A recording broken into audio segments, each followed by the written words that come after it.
Le 7 mars prochain, un célèbre hôtel parisien proposera aux enchères une importante collection de planches de BD signées de grands noms. Hergé, Hugo Pratt, Peyo, Meubus, Inky Bilal. Bonjour Anna. Bonjour Laurence. Alors, vous avez rencontré un autre de ces grands noms. Oui. Pas des moindres, il s'agit de Jean-Claude Mézières, le créateur célèbre de Valérian et Laureline. Oui, exactement. Alors, c'est vraiment un nom qui a marqué le 9e art et qui a un peu contribué, comme les Mobius, Inky Bilal et autres, à faire du 9e art à la française une vraie référence. Les connaisseurs disent que, avec son compère Pierre Christin, qui était son ami d'enfance, qui signe les scénarios de ses 23 albums vendus à 2 500 000 exemplaires, c'est énorme pour une BD, ils ont un peu tous les deux créé les codes en fait du genre de la science-fiction, des codes qu'on a retrouvés jusque dans, vous allez le voir, dans Star Wars ou dans le 5e élément. Enfin, très clairement, George Lucas s'est beaucoup inspiré des créations de Jean-Claude Mézières. Alors voilà, le thème de cette série, c'est donc la science-fiction, son genre en tout cas.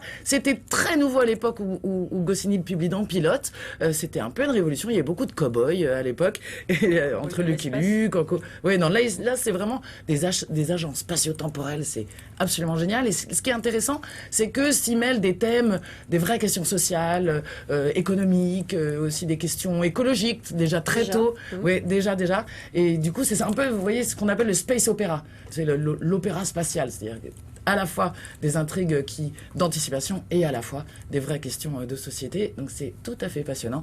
On a rencontré ce tout jeune homme, l'œil en tout cas est fort enfantin, et son sourire aussi, et il dessine toujours avec un aussi grand plaisir. Il nous a accueillis dans son atelier parisien.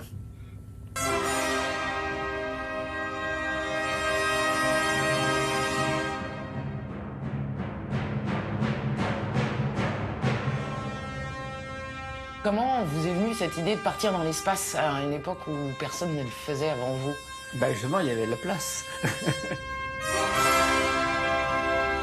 Christin et moi avions décidé de travailler ensemble puisqu'on était amis d'enfance et que on savait qu'on allait pouvoir avoir une espèce de dualité d'idées et de dire toi je te fais ça, toi les maçons qui mettent la brique et le ciment pour bâtir le mur, c'est ça.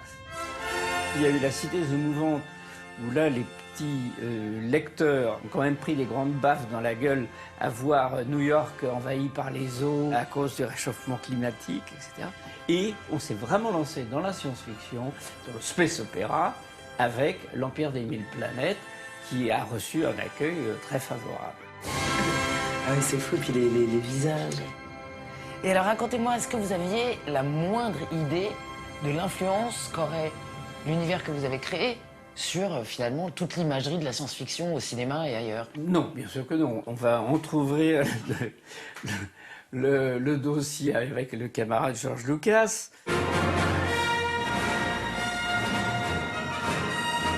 Donc moi j'ai fait un petit comparatif. Un de ces extraterrestres est exactement un copier-coller de mes Chingous qui sont largement connus du public européen.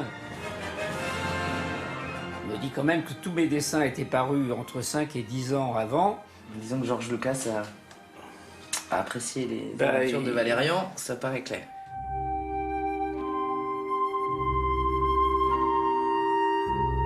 Lorsque Besson est venu me chercher en me disant « Je trouve que les Américains t'ont un petit peu beaucoup gratté dans tes albums, moi je t'engage et je te paye pour travailler pour mon prochain film de science-fiction. » J'avais fait mon album « Les cercles du pouvoir » où il y a des taxis volants dedans et je lui avais dessiné des petits taxis dans les décors du 5e élément.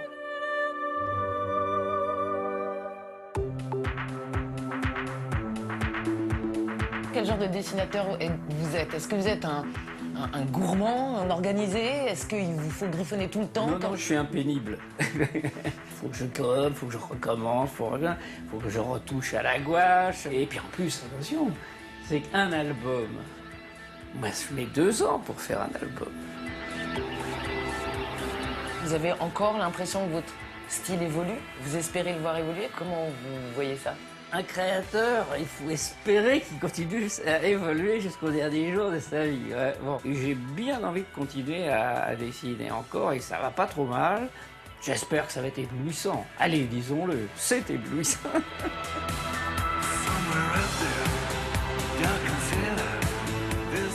C'est lui qui est éblouissant quand même, de est jeunesse. Il a la candeur et l'enfance dans l'œil, dans le regard. Exactement, mais c'est une histoire d'enfance, cette histoire. Vous savez, Pierre Christian, qui était donc, enfin, qui est son compère au scénario, ils se sont rencontrés tout enfant, ils ont partagé la même cave pour se protéger des bombardements pendant la guerre, et depuis, ils ne sont pas quittés. Cette histoire les lie, et continue de les lier. C'est sa sœur qui fait les couleurs des albums. Tout ça est une histoire d'enfance, et voilà, la fraîcheur est là. Et c'est passionnant. Regardez toute la série, les 23 albums, parce que ça a énormément évolué sur ces 40 années de travail commun, et c'est très intéressant. C'est de l'avant-garde. On a vu le 5e élément. On a le vaisseau en suspens. Ah oui, non, c'était brillant. Alors le 7 mars prochain, si vous êtes amateur de BD, eh bien dans un hôtel parisien, il y aura donc une célèbre vente aux enchères. Vous pouvez retrouver tout ça, faire des cadeaux et puis faire votre petite collection, parce que ça, c'est vraiment devenu un art et un engouement populaire terrible. Merci beaucoup, Anna. On se retrouve juste après une courte pause. À tout de suite.